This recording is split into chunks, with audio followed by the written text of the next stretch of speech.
Film की शुरुआत होती है और हम अमेरिकन सोल्जर्स की कुछ गाड़ियों को देखते हैं जो कि बहुत ही ज्यादा सिक्योरिटी के साथ उस ट्रक को अपने साथ लेकर जा रहे होते हैं। लेकिन तभी हम उस सड़क पर एक और कपल की गाड़ी को भी देखते हैं जो कि पता नहीं किस तरह से उस ट्रक में जाकर घुस जाती है, जिससे यहाँ पर एक बहुत ही बड़ा ब्लास्ट होता है, जिससे वो कंटेनर जिसे ये लोग बहुत ही सावधानी के साथ लेकर जा रहे होते हैं वो उस ट्रक से नीचे गिर जाता है और खुल जाता है। और जो चीज उस कंटेनर से बाहर आती है उसे देखकर सभी लोग हैरान हो जाते हैं, क्योंकि वो कोई चीज नहीं थी बल्कि एक जिंदा ज़ोंबी था। ये ज़ोंबी बहुत ही ज्यादा ताकतवर और फुर्तीला था। ये उस ट्रक से बाहर निकलते ही पल भर में उन सभी सोल्जर्स को मार डालता है, लेकिन ये उनकी जान नहीं लेता बल्कि ये उन्हें काट कर खुद की ही तरह ज़ोंबी बना लेता है। अब ये सभी ज़ोंबीज एक साथ हो जाते हैं और इन ज़ोंबीज में ये खासियत थी कि ये ज़ोंबी डम्ब नहीं थे बल्कि इनका दिमाग बहुत ज्यादा तेज था। और अब ये सभी ज़ोंबीज लास वेगस को अपना शिकार बनाने वाले थे, क्योंकि ये सभी ज़ोंबी वहाँ के लोगों को काट कर अपनी तरह ही ज़ोंबी बनाएंगे। अब इन ज़ोंबीज ने लास वेगस में अटैक करके सभी लोगों को ज़ोंबीज बना दिया था। अब यहाँ पर हमें लास वेगस के सोल्जर्स के हेड स्क्वाड को दिखाया जाता है। जब ज़ोंबीज ने इनके देश पर अटैक कर दिया तो ये सभी लोग उन्हें हराने की बहुत कोशिश कर रहे थे। स्क्वाड अपने पूरे ग्रुप्स के साथ इन ज़ोंबीज से लड़ रहा था। ये ज़ोंबीज इतने ज्यादा ताकतवर और फास्ट थे कि इनसे कोई भी बच नहीं पा रहा था। पूरे का पूरा शहर इनकी चपेट में आ चुका था। सरकार ने इन्हें रोकने की बहुत कोशिश की, लेकिन सारी कोशिशें नाकाम हुई। इसलिए सरकार ने डिसाइड किया कि पूरी सिटी में लॉकडाउन लगा दिया जाए ताकि ज़ोंबीज का वायरस सभी लोगों में ना फैल सके। अब इसीलिए पूरे ही शहर का सिस्टम बदल चुका था। खैर, अब ये सब होने के बाद हमें फिर से स्क्वाड को दिखाया जाता है जो कि पहले आर्मी में हुआ करता था, लेकिन अब वो अपना खुद का एक रेस्टोरेंट चला रहा है, क्योंकि इस वायरस की वजह से सभी लोगों की जॉब्स खत्म हो चुकी हैं। अब एक दिन स्क्वाड के रेस्टोरेंट में एक अमीर आदमी हंटर बिली आता है जो कि आकर उससे बातें करने लगता है। वो स्क्वाड से कहता है कि तुम तो जानते ही हो कि गवर्नमेंट ने सभी जगह पर लॉकडाउन लगा रखा है और जहाँ सरकार ज़ोंबीज पर कंट्रोल नहीं कर पाएगी वो उस जगह को ब्लास्ट कर देगी। इसलिए वो स्क्वाड से कहता है कि देखो, तुम तो मुझे जानते ही होगे, मैं एक कसिनो चलाता हूँ और मेरे उस कसिनो में $200 मिलियन हैं जो कि उस दीवार के पास उन ज़ोंबीज के शहर में है। और उन्होंने कहा है कि जिन जिन की बिलोंगिंग्स और जरूरी चीजें होंगी वो उन सभी लोगों को पहुंचा दी जाएंगी और उसमें मेरे $200 मिलियन हैं। और ये बात तो तुम्हें भी पता होगी कि कसिनो में इतने ज्यादा पैसे रखना, ये इतने पैसों की डीलिंग करना तो गलत बात है। तो इसीलिए वो स्क्वाड से कहता है कि अगर तुम मेरे उस कसिनो से किसी तरह से मेरे वो पैसे ले आओ तो मैं तुम्हें $50 मिलियन दूंगा। पहले तो स्क्वाड को उसकी बातों पर यकीन ही नहीं होता। अब क्योंकि स्क्वाड की लाइफ में भी कुछ प्रॉब्लम्स थी, इसीलिए स्क्वाड सोचता है कि $50 मिलियन तो बहुत होते हैं, तो क्यों ना मैं इस बारे में एक बार सोचूं। वो आदमी स्क्वाड से कहता है कि तुम्हारे पास 36 घंटे हैं उन पैसों को वापस लाने के लिए। इतने टाइम के अंदर ही तुम्हें वो पैसे वापस लाने होंगे। तुम्हें जो भी करना है करो, जितने भी आदमी लेके जाना चाहते हो जाओ, ये तुम्हारी प्रॉब्लम है। इसके बाद वो आदमी उसे कैसीनो का नक्शा देकर वहाँ से चला जाता है। स्क्वाड की एक बेटी भी होती है जो कि सोशल वर्कर है। अब इस शहर के बाहर एक रिफ्यूजी कैंप भी होता है जहाँ पर वो लोग रहा करते थे जिनका कोई ठिकाना नहीं था। उन्हीं में से एक लड़की भी होती है जिसका नाम गीता था। उसकी 2 बेटियां होती हैं। अब स्क्वाड की बेटी कैट गीता के पास जाती है और उससे पूछती है कि तुम्हारा कोई इशू तो नहीं है। तो गीता स्क्वाड की बेटी से कहती है कि मुझे कुछ पैसे चाहिए जिसके लिए मुझे लास वेगास शहर के अंदर जाना होगा और मैं तुमसे प्रॉमिस करती हूँ कि मैं पैसे लेकर वापस आ जाऊंगी। लेकिन स्क्वाड की बेटी उससे कहती है कि नहीं, तुम शहर के अंदर नहीं जा सकती, लॉकडाउन लगा हुआ है और तुम्हें तो पता ही है ना कि शहर के अंदर के हालात कितने खराब है। लेकिन गीता कहती है कि देखो, अगर मुझे वो पैसे मिल जाते हैं तो मुझे यहाँ इस रिफ्यूजी कैंप में रहने की भी कोई जरूरत नहीं होगी, मैं यहाँ से वापस चले जाऊंगी। लेकिन स्क्वाड की बेटी कहती है कि नहीं, तुम थोड़ा वेट करो, सब कुछ ठीक हो जाएगा। खैर, अब स्क्वाड उस कसिनो मास्टर को फोन करता है और उससे कहता है कि मैं तुम्हारा काम करने के लिए तैयार हूँ, लेकिन पहले मुझे अपनी टीम इकट्ठी करनी होगी। वो अपनी टीम में 5 लोगों को रखता है, 2 लड़कियाँ और 3 लड़के। स्क्वाड कहता है कि देखो, मैं तुम्हें इसके बदले में पैसे भी दूंगा, लेकिन तुम्हें अपनी पूरी कोशिश करनी होगी। खैर, अब इसके बाद ये सभी लोग मिलकर उस गैंगस्टर से मिलने के लिए जाते हैं, जहाँ पर वो गैंगस्टर यानी कि वो कसिनो मास्टर कहता है कि देखो, तुम्हें वहाँ जाने के लिए सबसे पहले वेगस सिटी में एंटर होना होगा, लेकिन वहाँ पर बहुत सारे ज़ोंबीज होंगे, तो तुम्हारा पहला काम वहाँ पर ज़ोंबीज को हराना होगा। जिसके बाद तुम सब लोग किसी तरह से कसिनो में पहुँच जाओगे और वो लड़की जो कि पायलट है वो कसिनो के ऊपर हेलीकॉप्टर लेकर तुम्हारा वहाँ पर वेट करेगी। और लुडविग जो कि लॉक खोलने में एक्सपर्ट है वो लॉक खोलेगा। जिसके बाद तुम सभी लोग पैसे लेकर कसिनो के टेरेस पर पहुँच जाओगे, जहाँ से तुम पैसे लेकर निकल जाओगे। अब वो गैंगस्टर अपना एक असिस्टेंट भी भेजता है उनके साथ, ताकि वो उन पर नजर रख सके। अब इसके बाद स्क्वाड अपने डॉटर के पास जाता है और उससे जाकर कहता है कि देखो कैट, मुझे तुम्हारी भी हेल्प चाहिए। दरअसल कैट अपने डैड से नाराज रहा करती थी, क्योंकि स्क्वाड की वाइफ को भी वो ज़ोंबी इन्फेक्शन हो गया था, जिस वजह से स्क्वाड को अपनी वाइफ को मारना पड़ा था। और इसीलिए स्क्वाड की बेटी कैट उससे नाराज रहती है। कैट कहती है कि ठीक है डैड, मैं आपके साथ चलने के लिए तैयार हूँ, लेकिन स्क्वाड कहता है कि तुम शहर के अंदर नहीं जाओगी। लेकिन इसी दौरान कैट को यह भी पता लगता है कि वो रिफ्यूजी कैंप वाली लड़की गीता उस शहर के अंदर जा चुकी है और वो शहर के बारे में ज्यादा कुछ जानती भी नहीं है, तो उसकी जान को बहुत ज्यादा खतरा है। इसलिए कैट स्क्वाड से कहती है कि डैड, आप प्लीज मुझे शहर के अंदर जाने दे, वहाँ पर किसी को मेरी मदद की जरूरत है। पहले तो स्क्वाड उसे मना करता है, लेकिन उसके बार बार कहने पर कहता है कि ठीक है, लेकिन तुम वहाँ पर अपना ख्याल रखना। अब इसके बाद ये सभी टीम अपने साथ कुछ सामान लेती है और कंटेनर्स से होते हुए वेगस शहर के अंदर चले जाते हैं।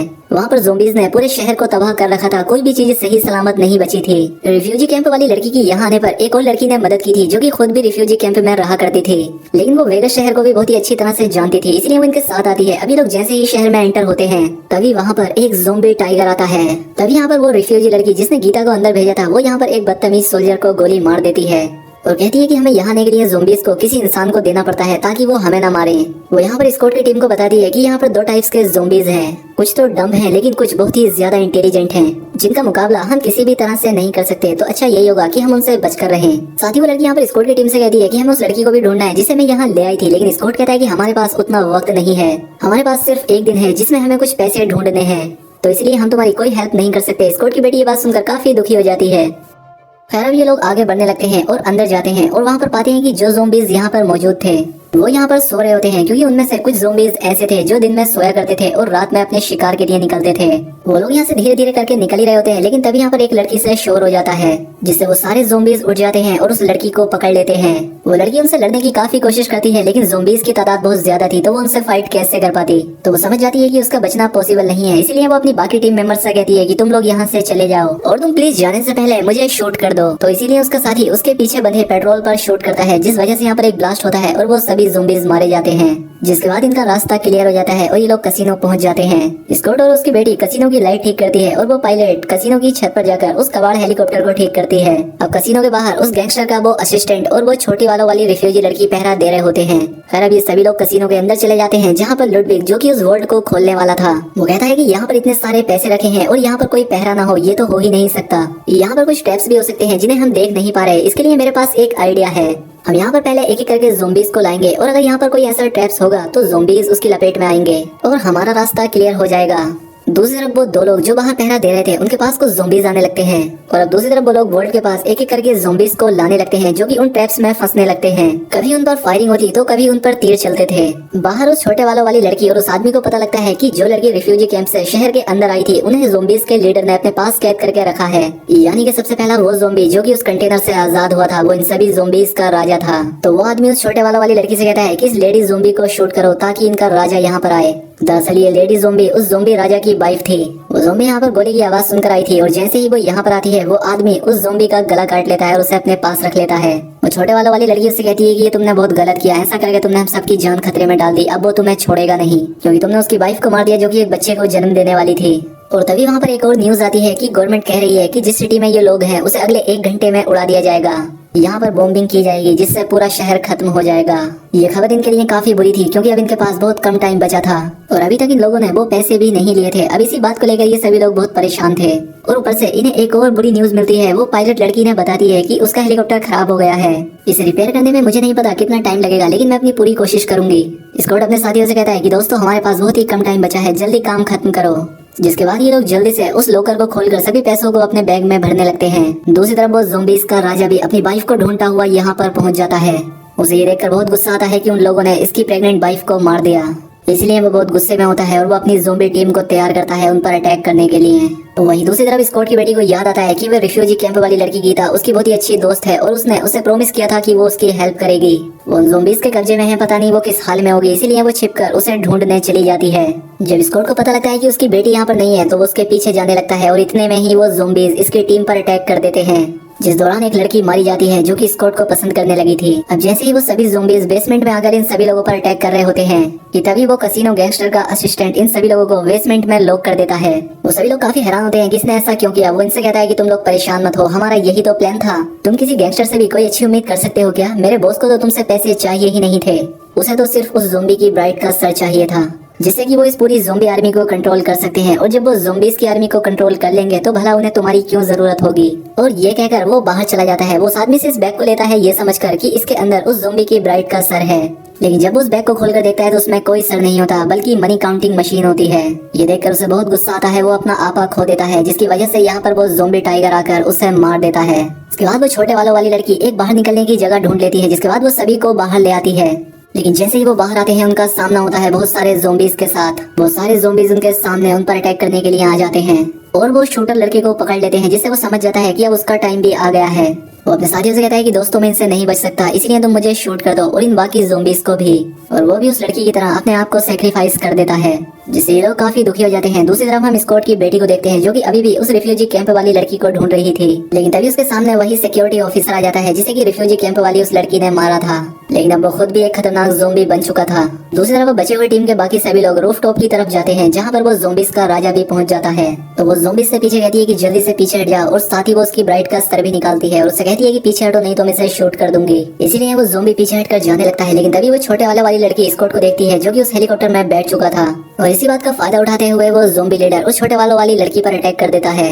लेकिन वो लड़की भी मरने से पहले उसकी ब्राइट का सर नीचे गिरा देती है, जिससे उसका सर फट जाता है। दूसरी तरफ स्कॉट उस पायलट लड़की को बताता है कि मैं पैसे नहीं ला सका, और साथ ही वो उसे उस कसिनो मास्टर का पूरा प्लान भी बताता है, और अब मेरी बेटी खो चुकी है, मुझे उसे ढूंढना होगा। दूसरी तरफ हम देखते हैं कि स्कॉट की बेटी गीता के पास पहुंच चुकी थी, लेकिन तभी पीछे से वो सिक्योरिटी ऑफिसर भी आ जाता है। लेकिन स्कॉट की बेटी काफी बहादुर होती है, वो उसे मार डालती है, लेकिन इतने में ही वो ज़ोंबीज का लीडर भी यहाँ पर पहुंच चुका था। वो अपने बाकी ज़ोंबीज को उसे पकड़ने के लिए भेजता है, और अब दूसरी तरफ स्कॉट भी यहाँ पर पहुंच चुका था। वो यहाँ से अपनी बेटी और गीता को साथ लेकर फौरन यहाँ से निकल जाता है। ये लोग जल्दी से भागकर रूफटॉप पर पहुंच जाते हैं ताकि जल्दी से भागकर यहाँ से निकल सके, लेकिन अब इतने में ही वो ज़ोंबी लीडर भी यहाँ पर पहुंच जाता है, और वो तेजी से दौड़कर हेलीकॉप्टर में ही जंप लगा देता है। और अब यहाँ पर स्कॉट और उस ज़ोंबी की फाइट होती है, और इस फाइट में वो ज़ोंबी स्कॉट को काट लेता है, लेकिन फिर भी स्कॉट किसी तरह से खुद को संभालते हुए उस ज़ोंबी लीडर को शूट कर देता है, जिससे वो हमेशा के लिए मर जाता है। और उस शहर में बॉम्ब एक्सप्लोड होने में सिर्फ 5 मिनट बाकी रह गए थे। इन्हें फौरन ही यहाँ से निकलना था, लेकिन इस लड़ाई में उस फीमेल पायलट को भी गोली लग गई थी, इसलिए वो बहुत ही मुश्किल से उस हेलीकॉप्टर को उड़ाते हुए उस जगह से निकल जाती है। और ये लोग जैसे ही वहाँ से निकलते हैं तभी वहाँ पर ब्लास्ट होने लगते हैं, लेकिन इस एयर स्ट्राइक की वजह से इनके हेलीकॉप्टर पर भी असर पड़ता है। वो अपना कंट्रोल खो देता है और शहर से दूर जाकर क्रैश हो जाता है। इसमें वो पायलट भी मारी जाती है और गीता भी, और स्कॉट काफी जख्मी होता है। इस सब में स्कॉट की बेटी की जान बच गई थी। अब वो अपने डैड के पास आती है और उनसे माफी मांगती है कि डैड मुझे माफ कर दो, मैंने आज तक आपकी कोई बात नहीं मानी, हमेशा आपकी बातें टाली, आपसे नफरत की कि आपने ही मेरी मॉम को मारा, लेकिन आप अपनी जगह एकदम सही थे, तो प्लीज आप मुझे माफ कर दीजिए। जिस पर स्कॉट कहता है कि बेटा मैं तुमसे कभी नाराज ही नहीं हुआ था, तुम अपना ख्याल रखना, मैंने उस कसिनो से थोड़े पैसे चुरा दिए थे ताकि वो पैसे मैं तुम्हें दे सकूं, ये अब मेरे भी किसी काम के नहीं है। इसीलिए स्कॉट अपनी बेटी को उन पैसों को देता है, और स्कॉट पर भी उस ज़ोंबी वायरस का असर होने लगा था, इसलिए वो अपनी बेटी से कहता है कि तुम मुझे शूट कर दो, और अब इसीलिए उसकी बेटी रोते रोते अपने फादर को शूट कर देती है, और उसे ऐसा करना पड़ता है। और उसे साथ ही ये भी रियलाइज होता है कि आखिर क्यों उसके फादर ने उसकी मॉम को मारा था, क्योंकि उन्होंने ऐसा इसलिए किया था क्योंकि वो ज़ोंबी बनकर बचपन में कैट को ही काटने वाली थी। वो यहाँ पर बैठकर बहुत रोती है, और थोड़ी देर के बाद यहाँ पर रेस्क्यू टीम भी पहुंच जाती है, जो कि स्कॉट की बेटी को अपने साथ ले जाते हैं। दूसरी तरफ हम वेगास शहर को देखते हैं जो कि अब पूरी तरह से तबाह हो चुका था, और यहाँ पर हम देखते हैं कि इस एयर स्ट्राइक में स्कॉट का एक साथी बेंडरो बच गया था। उसके पास जितने भी पैसे होते हैं वो उन पैसों को लेकर शहर से बाहर आता है और एक फ्लाइट बुक करता है ताकि वो दूसरे देश जा सके। यहाँ पर उसे हर तरह की फैसिलिटी दी जाती है, लेकिन तभी यहाँ पर उसकी भी तबीयत खराब होने लगती है, इसलिए वो बाथरूम में जाकर खुद को चेक करता है, तो वो पाता है कि उसके हाथ पर भी किसी ज़ोंबी के काटने का निशान है, और तभी उसे याद आता है कि उसे उस ज़ोंबी लीडर ने काटा था, यानी कि वो ज़ोंबी वायरस उस शहर के साथ खत्म नहीं हुआ था, बल्कि वो बेंडो के साथ बाहर आ गया था। और अब इसी सस्पेंस के साथ ये फिल्म यहाँ पर खत्म हो जाती है। तो दोस्तों उम्मीद करता हूँ कि आपको वीडियो पसंद आई होगी। अगर वीडियो अच्छी लगी हो तो वीडियो को लाइक, और अगर चैनल पर पहली बार आए तो चैनल को सब्सक्राइब भी कर ले। मिलते हैं हमारी अगली वीडियो में।